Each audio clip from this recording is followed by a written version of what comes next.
Welcome back, Raw Thoughts listeners, to another episode with me, Mackenzie Tiggs. Today, I have Paula with Idaho Cobbs. She is actually a trauma therapist, does a lot with sex trafficking, and I am so excited to have you on, Paula. Thank you. Thank you for having me. Yes, absolutely. So I want to dive into what your background is and kind of where you are right now with it. Great. So I have been a trauma therapist for 20 plus years. I've owned and operated my own community mental health agency for 12 to 13 years there, where I had 9 different locations here in Idaho. And during that time, I had started to see a lot of maladaptive sexual behavior happening more and more, and kind of started to learn about domestic trafficking. And so I kind of forced both of my skill sets together and started a nonprofit. And so even with the nonprofit, I still do trauma therapy. Wow. And what is your actual nonprofit for? So my nonprofit's Idaho Cobbs, and it's community outreach behavioral services, and we provide resources for victims and survivors of sex trafficking. And I know I had already asked you before we recorded, but I want the listeners to hear this. In Idaho, how often are you seeing the sex trafficking? Oh gosh, I am meeting 4 to 6 new victims per week. Victims and survivors that I've never met before per week. It is happening in every single hotel here in our area. Went from the I-84 to the Grove. It's happening everywhere. There's nobody that's exempt from being a victim of trafficking. Wow. How are they? How did they get into that situation? I'm going to say, like, what does that look like? Yeah, so we could talk about this all day long, but just in a nutshell, it's vulnerabilities. Every single victim that I've ever come in contact with has some level of vulnerability, whether it's homelessness, whether it's addiction, whether it's abuse, physical, sexual, emotional abuse as a child, whether it's partners, whether it's, there's so many different things. Yeah, absolutely. Absolutely. And how are they able to find you? So that's a really good question as well. I've been doing this long enough now where I have a lot of amazing partners, all the law enforcement's, probation and parole. I have school contacts, health and welfare. I go into the jails weekly, in the detention centers. And so I just give them hope. I'm what's called an NGO, a non-governmental organization. So I'm not the cops. I'm not the popos. I'm not anybody that's going to hurt them or take their children. So I'm a neutral person that they find that. One of the really interesting things that I will tell you is 99% of the victims and survivors that I work with don't realize it. They don't realize that they're victims of sex trafficking. That comes through our education. Wow. And what is it that they maybe don't realize that they're in that realm? Most of it is because our society is so quick to call everybody a prostitute. That's prostitution. You're just a prostitute. And there's a very, very specific difference. So what they have to understand is if somebody's making any money off of them, whether it's financial gain, food, rent, whatever, they are a victim. If they're independent and they have any kind of sexual act for money and they keep every cent, then they're an independent prostitution. But once somebody gains from them, they become a victim of trafficking. And that sometimes is so hard for them to wrap their brain around. But once they're clean and sober, once they're safe in a safe space, which we provide, then they start to understand, wow, somebody took advantage of me. Yeah, I think that's a huge cue right there where somebody took advantage of me. Absolutely. Exploitation. And not just in children, in adults as well. Yeah. I'm curious of that. I mean, what are kind of your ranges? I know there's so many different variables, right? And this is hard to even ask this question because I know the answer can be very complex.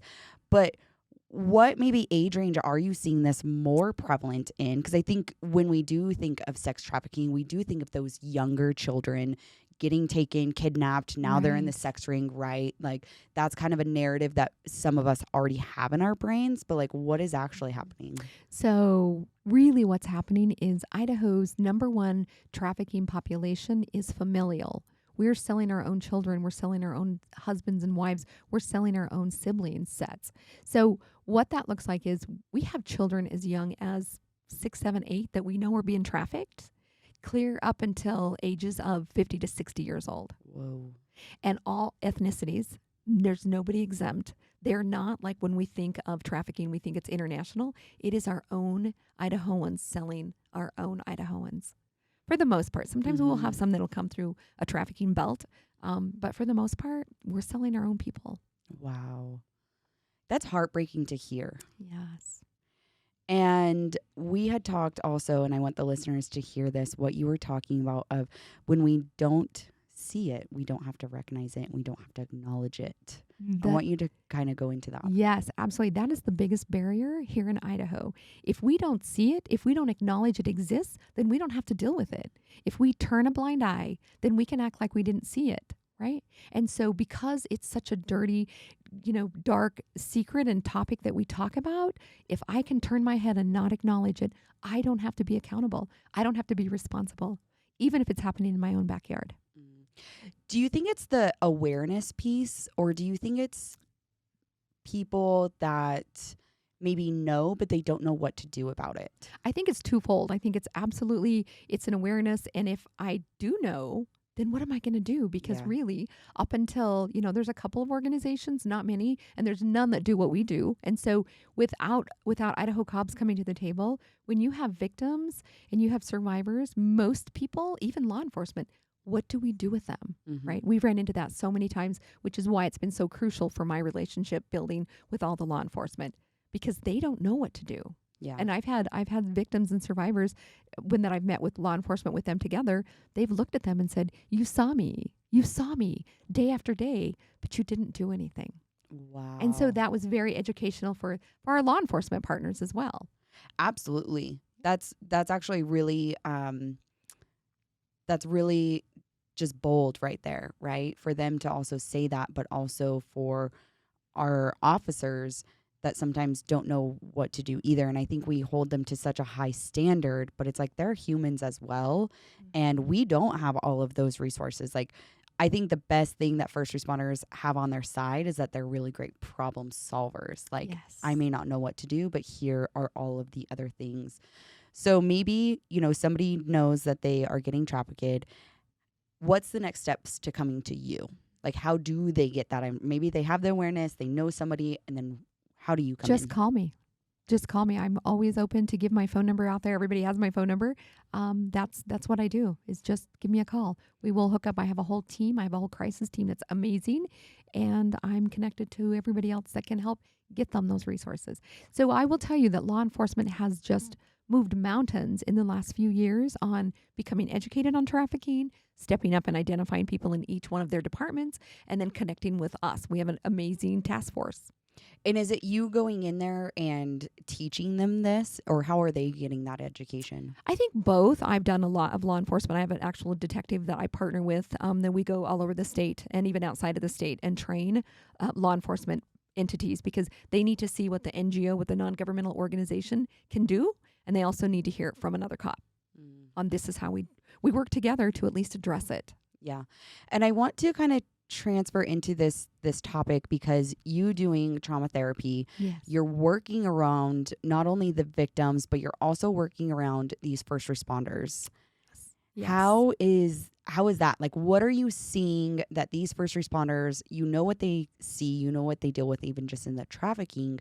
How are you able to help as a trauma therapist for them? I think probably the biggest thing that I bring to the table for them is being present, being understanding of, now I've not seen everything they've seen. I've not been where they've been, but I get the level of trauma. And as a trauma therapist who's experienced and who's worked a number of years, I can be there with them. And then we start. It's very difficult to jump right in and start with the trauma therapy, with the EMDRs or the ARTs, unless you have that connect. Mm-hmm. You have to have that connect, and the first responder has to be ready, and they have to be comfortable. Yes. Same thing with our victims and survivors. They have to be ready, and they have to feel safe. Yes. Yes. How do we get them to that point? Get the victims and the first responders, or all of them. I think all How of do we them. get them being present? And it's an unfortunate reality, and I see this every day in the trafficking arena. When they're not ready, they go back out. So the typical female male will go out 5 to 7 times in their life because they think they're ready, and they're just not quite there yet. Same thing with first responders. They're not always ready. Mm-hmm. And unfortunately, it takes some really bad things happening in their personal life to make that happen. Yes. Which is terrible. It's right? terrible. It's terrible. And I've seen, that happen in so many different realms, so many different stories, but it comes down to like the behaviors that are happening that then now you can kind of dive a little bit deeper into. Right. And I think it's a stigma as well. So first responders have a whole different type of stigma, but it's there. Yep. If you get help, you're weak. Same thing in the trafficking arena. If these girls and boys go out and get help, they're in trouble. So the stigmas, there's still stigma. It just looks a little bit different, but definitely on the first responders, there's levels of stigma that are brutal to get through. Yes. Even as a provider, when I see first responders and we start to work through that and we start to kind of maybe get to a little spot, they may like bounce and not come back for 2 or 3 months. Wow. How do you handle that on your personal side? On my personal side, I think it's just a God-given gift. I think it's just it's my jam. It's my thing. Yeah. And what about, because I know a lot of times first responders don't want to go, and talk to somebody like you because they're going to scare them or they're going to, frighten them of what they do talk about. But how do you decompress as a therapist after hearing these things that they're talking to you about? So therapists have therapists. And sometimes it's just a circle of friendly therapists that we are able to staff together, not giving information, but just to be able to do that. But I learned a long time ago, therapists need therapists. We all do. We need coaches. Yes. Coaches need coaches. That's mentors need mentors. Exactly. Therapists need therapists. Yeah. Sometimes it's maybe over a glass of wine, but therapists need therapists. Yeah. And I want to talk, a little bit about, and maybe this will come up again, about the burnout. Oh, yes. Right? There's so much of you even just describing this where it's like, I'm exhausted just hearing it. So burnout is a very interesting topic because it all goes together, whether you're working with victims, whether you're working with first responders, whether you're just working with the general population. Burnout happens when we don't take care of us. Burnout happens when we think that we can hold so many plates in the air spinning and we do really nice for a bit and it looks really catchy. But at some point, one hand is going to slow down. And then when that starts to happen in our professional life, then by the time we realize it, we're on the bottom floor. Everything is crushed around us. And so we really need to address it. And we really need to understand and acknowledge and say, I think I'm burned out. I think I'm feeling kind of tired. I think life kind of sucks right now. And I've got to figure out why. Instead of adding more to my plate, I need to really look at my plate. I like that because so many people, when they get overwhelmed, like in their mind, they want to put that energy into another task. Oh, absolutely. We are a society to run and gun. We are a society to multitask. And if we don't, what happens? We're looked at different. Or we think we're looked at different. Or we think if we don't accomplish this, I'm a failure. And then we're dealing with self-confidence. A lot of self-confidence issues come within that burnout arena. So how are you, one, getting that awareness of burnout, but also giving people, I think with awareness, there always has to be like a how-to as well, right? Like one, you got to recognize it. How do people themselves have the awareness to be like, that's me. I'm the one that's burnt out.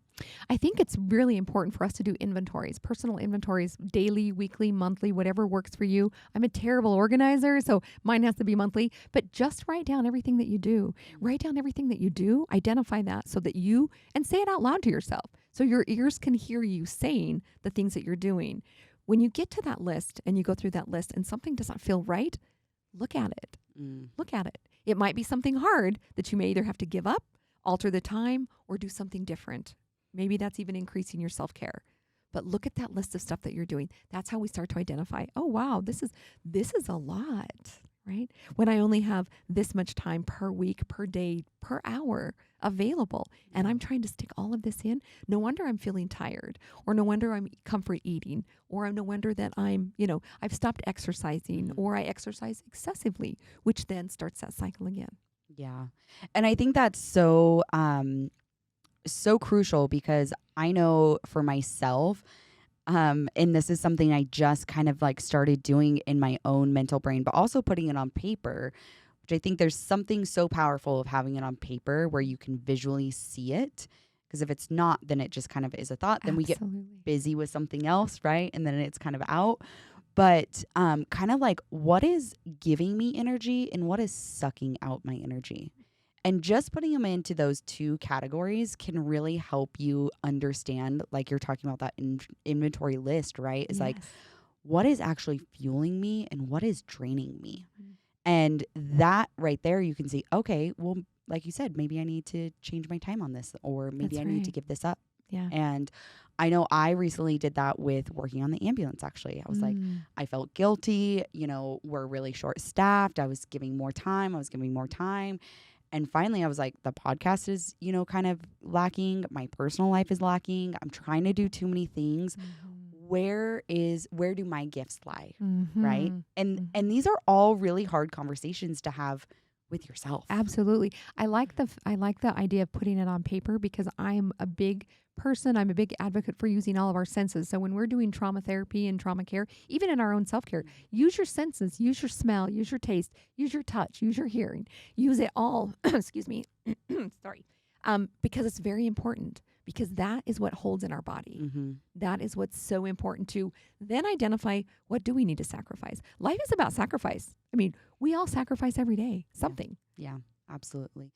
So you talk about this inventory list, you talk about this awareness, what are how-tos for people to, take that inventory and do something about it? So once you take the inventory on paper, on whatever, because our electronics have distracted us so much, we forget some of the senses.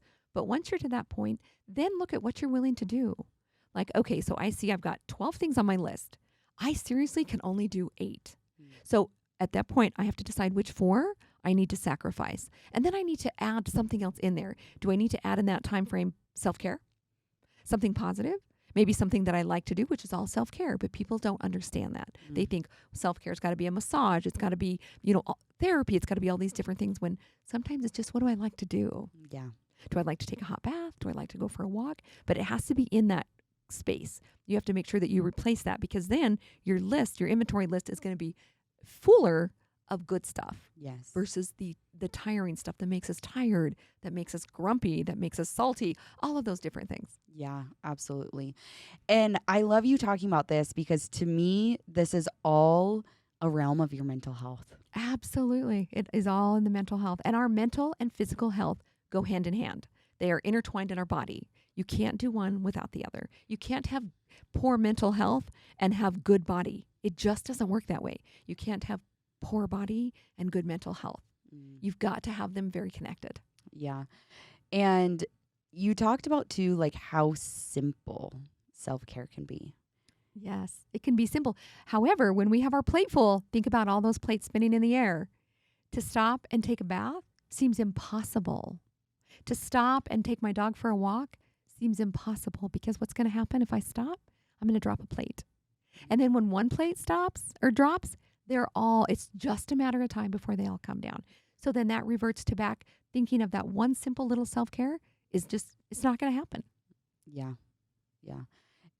I love just your explanations of this, because, like, in my brain, I'm like, can't people understand this? Yes, we are an energy-driven society, and it's very hard to stop and just be. One of the things that I tell every single one of the girls when they come in the house, I mean, here's victims and survivors taken out of trap houses that have been turning 5 to 20 tricks a day, and I want them to just be, and they're like, what the hell?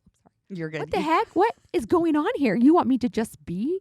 We start to teach them that they just need to learn to just be. First responders too.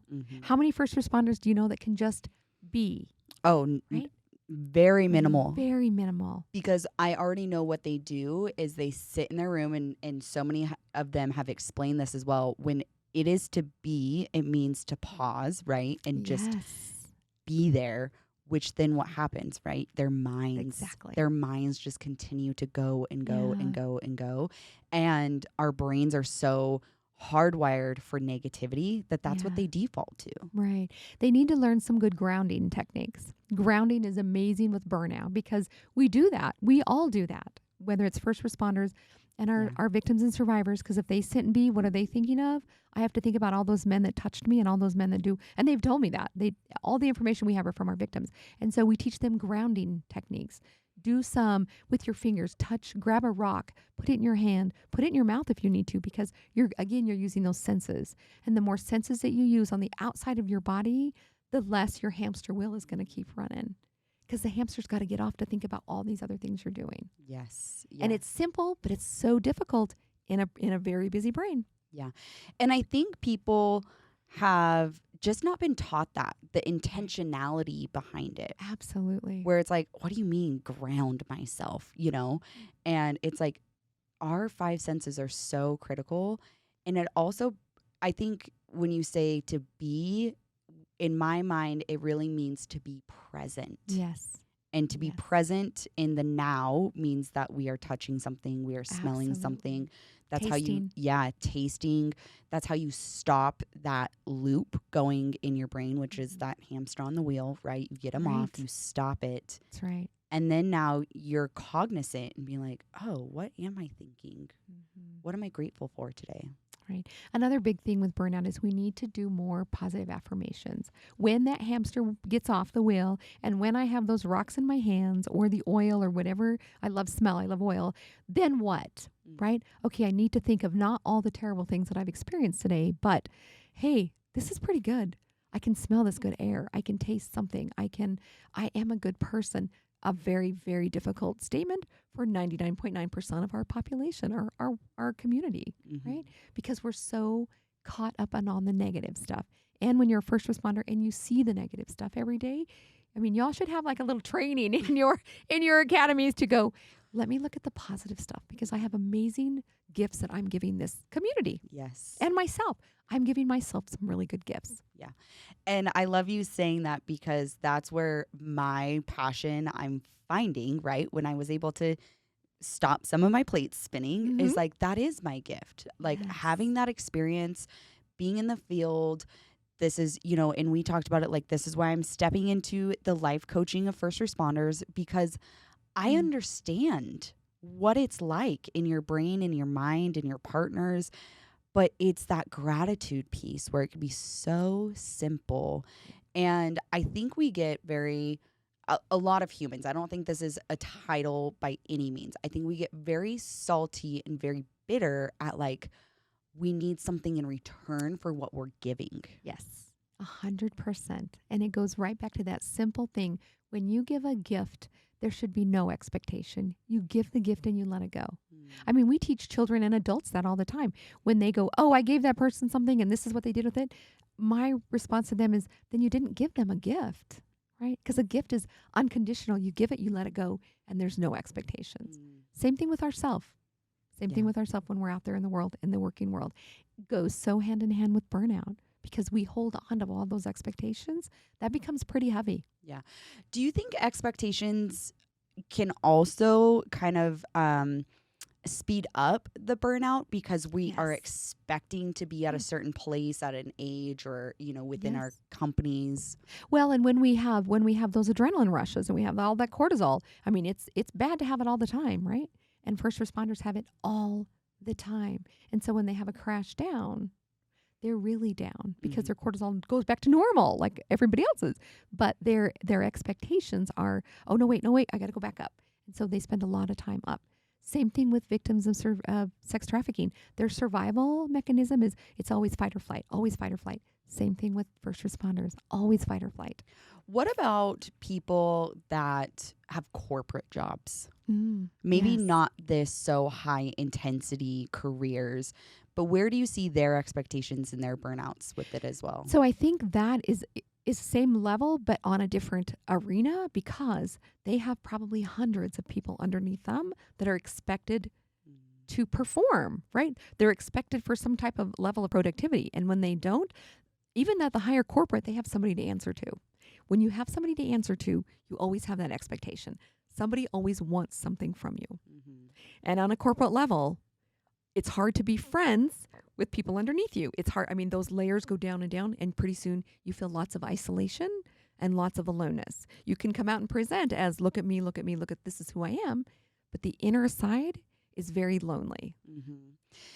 And maybe you can speak on this of kind of like they do have to put different faces on, right? Or different masks of being the professional versus being just you. How does that like kind of headbutt each other Yeah. with that inner world like you're talking about. I think it's very similar in the corporate world because they have to be somebody, right? They have to be somebody, but at home they look different, which is a lot of the conflict between the couples. Same thing with first responders.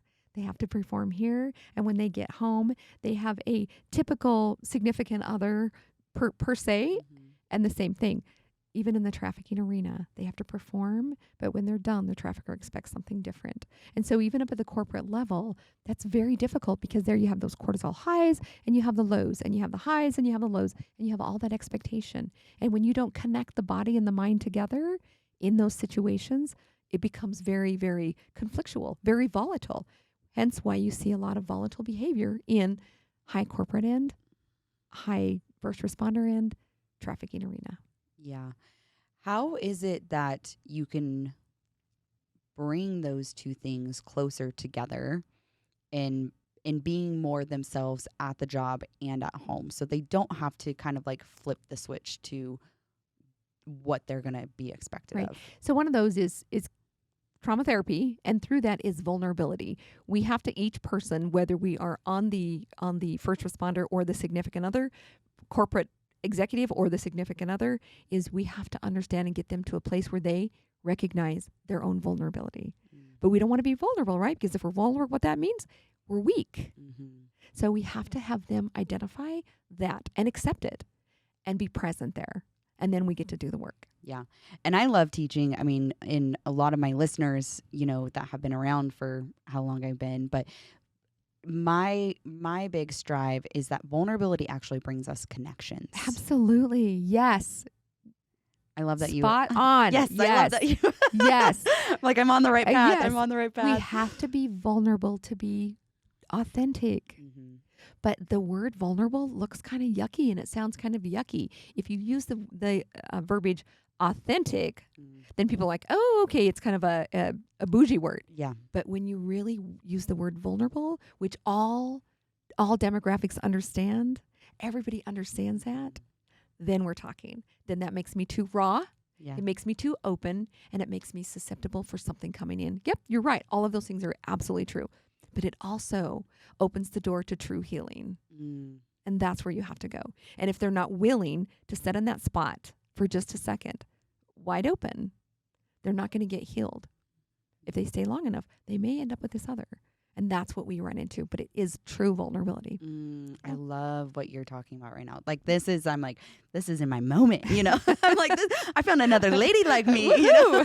We are soul like, sisters. Yes, I'm like, okay, I'm not the only one out in the world like speaking Yeah. this, because it is so difficult. You know, it It's is so difficult. And I think I come from a sense of I've seen people be vulnerable and I've seen the connections and support that have come from it, but we have to bring that safety, like you said, you have to bring that safety, you have to bring the present moment to it to say it's going to be okay. Like, because everybody that's experienced trauma has experienced this side of the vulnerability. So when you start talking vulnerability and that bullshit, they're like, oh wait, no, sister, this is what's going to happen. We teach them, yep, that has happened before. However, this is the beauty of it. This part is where you're going to thrive. You're going to survive. You're going to thrive, and you're going to heal. And that won't even be a connection anymore. But that's what trauma does. It's from a vulnerability. And that's where their brain is like, yeah, their limbic system is like, I'm not going there again. Right? So which goes right back to, you got to be connected to that person that you're trying to treat. Yeah. Because if you're not, they're going to go, no, thank you. Right. And that's when you don't see them for a while. And their significant other says, get your ass back. Go back to where you were, because the significant sees something happening. Now, with that being said, it's very important to also treat the significance, because they have their own level of secondary trauma based on their significant, right?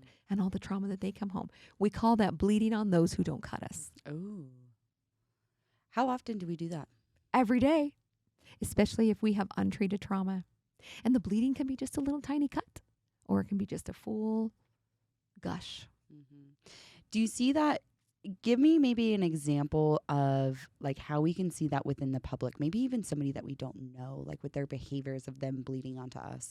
So we can say we go out with a couple couples. So there's 3 couples that go out, and we notice that there's an unhealthy negative behavior happening between a couple, a wife to her husband. Let's just use that because it's very stereotypical to go, oh, the husband, wife. Right. No, let's do the other because we see a lot. So the wife is just being very inappropriate. We know that she's had some other trauma outside of her marriage that has nothing to do with that, maybe childhood stuff. But it's her husband or her children that continue to take the blunt of it. That it's just really yucky stuff. That's what we call, she's bleeding on someone who didn't cut her. Mm-hmm. Maybe give us some behaviors of what you mean when you say inappropriate. Oh gosh, that's a whole gamut. Behaviors, inappropriate, yelling, screaming, honestly, domestic violence. We see that more and more. And it can be as simple as pushing. It can be as somebody as hitting, just really negative stuff where we're like, oh, most of the people, like, if they're not punching them, it's not domestic violence. It's so domestic violence. But just some yelling, screaming, degrading, calling names, dehumanizing. We do it. People do it every day in public. Yeah. That's one of those things that as a community, when it happens, we just turn away. We don't want to see it. Because if we do, we have to step in and take care of it. Yeah. Me, however, I'm right in the middle of it. I'm like, okay, let's talk about this. But, Right. Yeah. Right. And I think that also has, and maybe this also comes down to the burnout, when they don't know what to do with burnout, Yes. then can lead now into the suicide. Yes. So suicide and burnout, I mean, yes, they're very connected. However, suicide's a whole level because it's happening with individuals that even their systems don't even see it coming. It's such a depression, anxiety, loneliness, isolation, helplessness coming from deep in their soul. Yeah, that is.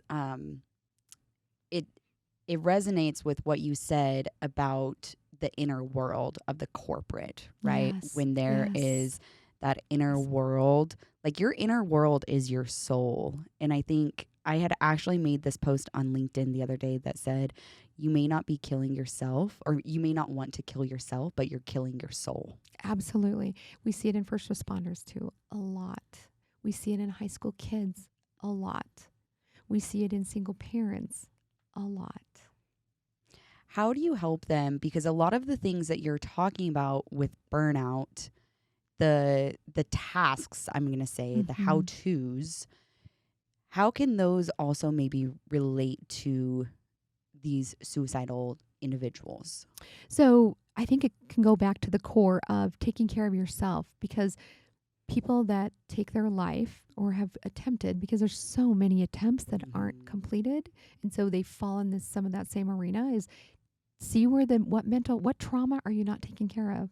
What is that little seed? So I always look at it like I get a little sore, I get a little scratch on my hand, and there's a little piece of dirt in it, and it scabs over, right? Looks fine. It looks totally fine. It's there. Nobody would know. And then one day it just starts to fester.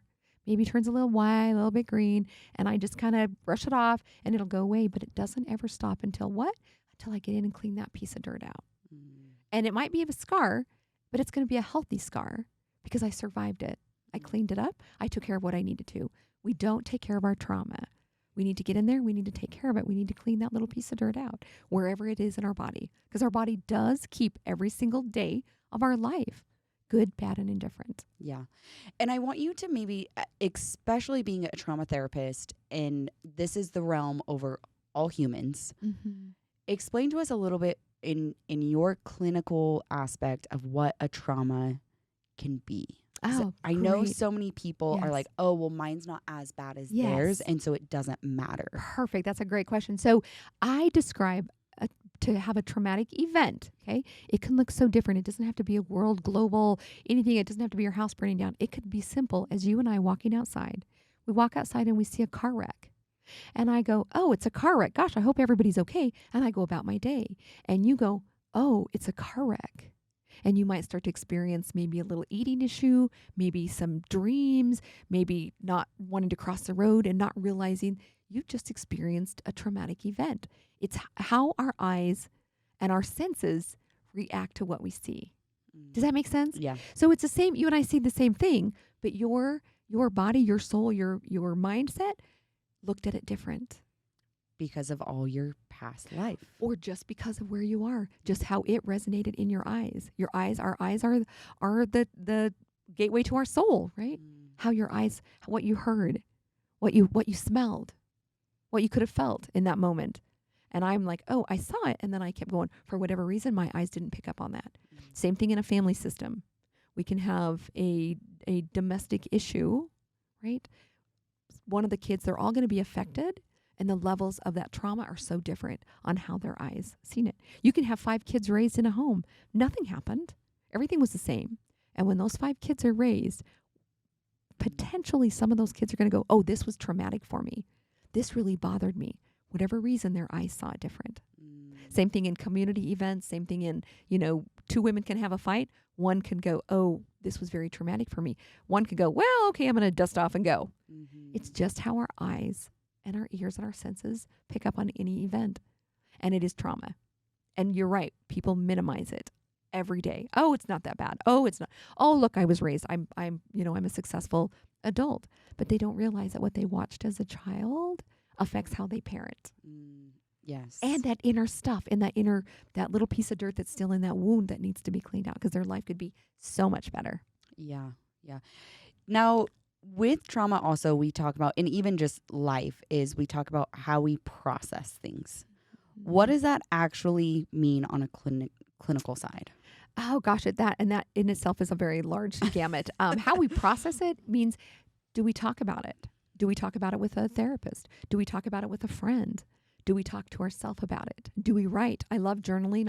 I always encourage people, write. Because when my eyes see what I'm writing down, I've just processed. And a lot of times in our brain, when we have a traumatic event, like our eyes see something, we have something that it doesn't process through. The rest of the memories go through back into our brain. They settle, they're fine until we recall them.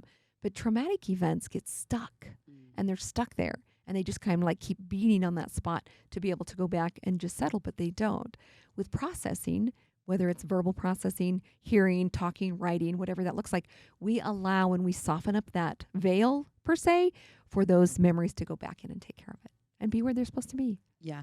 What about people that say like, oh, I processed it, but you can still sense that like they haven't maybe fully processed it? They're saying that. They're saying, I think because they're trying to minimize what is occurring, but their behaviors and their reactions, and they're still bleeding on other people. Yes. So I call that lack of acceptance. Because I can say, I processed it. I saw that trauma. I went to my trauma therapist. I did the reprocessing. I did all that stuff. And it's good. But I'm still going to have what I call dry drunk behaviors and a lack of acceptance. I'm not going to accept the fact that it's done. I'm not going to accept the fact of whatever I still have unfinished. Maybe I haven't given, I haven't let go of something. Maybe I haven't forgiven somebody. Maybe somebody hasn't forgiven me. There's so many different things in that arena, but there's definitely, and I totally get what you're talking about. And I call it just a lack of acceptance. I haven't accepted where I'm at yet. I say I processed it. Definitely different, right? My behaviors don't tell anything different. Same thing when we have what I call a dry drunk.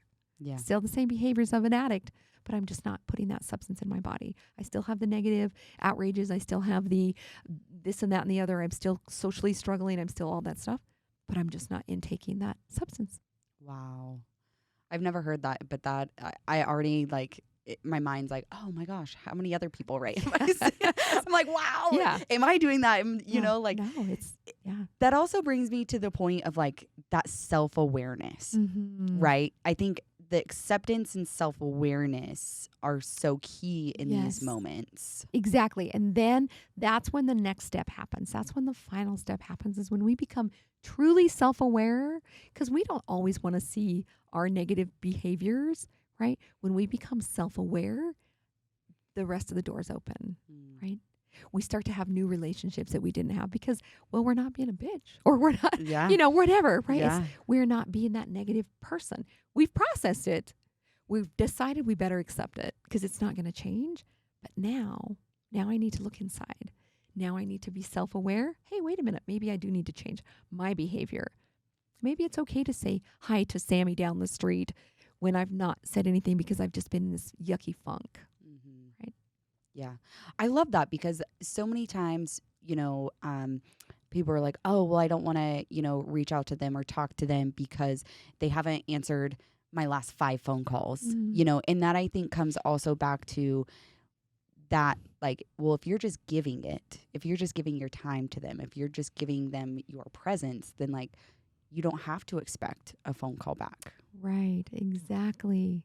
And you can still reach out to them. Exactly. If I'm being authentic and real with myself and I've cleaned out all my stuff and I've gone through my own steps, why should I not reach out to them? If it's a true relationship that I want, then it's on me. Mm-hmm. If it's really not that important to me, then it's no big deal. But if it's something that I want, why would I get stuck back here at these other steps? Right? Just reach out because it's that relationship that I'm craving, that I'm wanting, not the other crap. Right? Mm-hmm. And then the other person then gets the opportunity, the choice to say, I want a relationship or I don't. Cool. I have at least known that I've gone through all my steps and I've authentically reached out. Then it's on them. Yeah. And I think you're talking about that craving of connection. Absolutely. Right? That you already had a connection with them. You Yes. already feel the special spot with them. And that's what you're craving again. Well, that's our flesh too. Regardless of whether it's a spiritual, if it's a not, regardless of anybody's belief, we are created, whether it's the Big Bang or from God or whoever, to want people to be connected. We are not created to be alone. Right. Period. And that's, coming back to our phones. It's what social media, it's what society has already done, right? I'm going to talk about it. COVID did that to us. 100%. Isolated 100%. us. Drove us apart. There's so much, if you're different than me, then I can't be, like that's a whole nother right. That episode. Is. I do want to go back and I want to say something because just because I said we're created to be together, sometimes we need to be alone to do some of our processing and do some of our work, right? Yes. And so I don't want any of the listeners to think, oh, I can never be alone because that can cause all kinds of other problems. So I do want them to understand in the context that we are made to crave and to want to be connected. Yeah. And I think connection doesn't always have to be that you are physically in the same room with that person. Yes. Yes. It is that intentionality of, I have people, I am connected to people, I have your tribe and you're building your tribe. Right. But like you said, you don't, like every waking moment, you do not have to be with somebody. That's right. You don't always have to be texting somebody or in, conversation with somebody. Like that alone time is good to reflect. And that's where you get to get vulnerable with yourself. You're 100%. Like, all right, girl, what's going on? Yeah. And the healing that happens can be remarkable. Yeah. We have to look at it, every one of us, every day. Is our glass half full or is it half empty? And that's where it's at. Yeah. That energy, right? Mm-hmm. Do I have energy to give? Do I need energy? Do I need to take a bath, or do I need to go to do yoga, or, whatever it is? Like, how do I need to replenish myself? Yes. And can I use my own voice? Because so many of us don't have a voice. We think we do, but we really don't. Yeah. Explain a little bit more on that. So which part it goes into this, think about the corporate. So let's go to the corporate. You think that the individuals there, they have a lot of power. They have a lot of people underneath them, but do they really have a voice? And is their voice really coming from them, or are they saying what somebody else wants to hear? Yeah. Look at the first responder level as well. Am I saying what I'm supposed to be expected to say, or is it really what I truly think or feel? It's a human thing. Take it down to the trafficking victims. They never have a voice, right? People in couples. One usually doesn't have a voice. If they're true with each other and they're honest about their relationship, many times one of them doesn't have a voice. And it's very important to get a voice. How do you empower people to get in a voice? Well, we could talk about this all day. Yeah. So with the victims, I am their voice until they learn to do a voice. And please watch that thing because you'll see that their voice. First responders, we just talk to them. What do you want? First, they have to identify what they want, even on a corporate level. Mm-hmm. If I can't even identify what I want because I have been forced to read a script, forced to talk a language that somebody else, I'm not going to even know. So let's find out who we are and what we really want. And then, now, is there times to not use that voice? Absolutely. Mm-hmm. There's times, and then there's not so good at times. We, as humans, right, we can figure that out. Yeah. But we need to know that we have that option. Yeah. It's very important to our own mental health to know that we have that option to use our voice. Yeah. And I love what you said too about sometimes we don't even know what we want. That's right. That's right. And I think that's that like self-exploration, that Mhm. self-time alone, the self-care. Like that's where you get to decide. And I've been in this realm a lot lately where it's like, what do I want? Where do I actually want to go? That is something I do have control over. I do get to steer my life. I do get to be the driver. But where am I going? Right. What's the mission? Where are my beliefs coming from? Where are my core values coming from? Absolutely. Right? And if you don't know, and if you can't figure that out and you can't figure out how to get to your own core, your own voice, look at how that builds up to the burnout, to eventual burnout, because I'm doing exactly what somebody else needs me to do. I'm saying exactly what I need to do to stay in this position. Right. And then the next step is I'm pretty lonely. I'm really getting depressed. Some things are really piling up. And then it's like, oh my gosh, my plates are starting to fall. Right. And I can't even use my voice to say my plates are falling. Yeah. I'm just trying to catch them as they go, and they're still crumbling around me, and I still don't have a voice. Yeah. And I think it's, I mean, maybe me, but do you think it's also the lack of confidence of asking for help? Oh, 100%. Stigma, weakness, all those vulnerabilities, all those things that have a negative connotation to them. Absolutely. Yeah. I have just enjoyed our time together, and I'm so excited that we got connected, Yay, how thank we you. did. And, Yes. and I know there will be lots of, different events and things that I want to participate with you. Before we wrap up, is there anything else that you want to be able to tell the listeners today? No, just, yes, actually I do. Please be aware. Look inside, just learn to be present for a second. If you're struggling out there with where you're at in the world or what you're thinking, just sit and be, and please reach out to somebody. Yeah. Please reach out. There's somebody wanting to talk. I'd love to talk to you. Yeah, absolutely. I want you to give a little pitch about what your kind of new angle is going to be as well. So we have started a new venture. Anybody that knows me knows that I'm a venturer. We are starting business retreats. We are doing self-care retreats. There's 3 of us trauma therapists, and we're ready in the world to have some fun with some individuals struggling with burnout, struggling with many different things. We have one coming up in McCall in November, and we have a couples retreat coming up in February in Sedona, Arizona. Wow, how exciting. So we'll get you all those details. But yes, yes, it's an amazing thing. Again, teaching self-care. Come back to the table as professionals and let us help you learn how to take care of yourself and how to take care of others around you. and find that voice so that you're not getting Absolutely. burnt out. I love it. Yes. I love it. Well, listeners, I will have all of her contact information in the description below. Please reach out to her. Please reach out to me.